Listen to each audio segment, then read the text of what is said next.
Oh, ayan oh. Ayan na yung tuktok ng Eiffel Tower. Yung kabila ng building na to, ibig sabihin, ayan na yung isang Eiffel Tower. Tapos sabihin nilang ano, maraming squatter dito. Baka Squammy. Kalokohan naman yung nagsabi niyo. Squammy yan. Saan kayo dumaan yan at bakit puro squatter yung daan niya bago makarating ng Eiffel Tower? O ayan oh. Sarado pa rin dito mga kapas, mga idol. Baka nga dyan, Dito yun kami ano dumaan. yung laro Yan. na ano. Yan, lawad yan dyan. Puro damuhan yan. Pati yung pabibakod pa doon, no?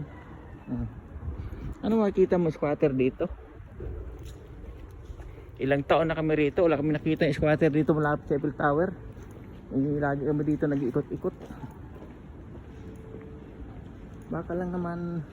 Baka lang si may masabi. So, yun, no?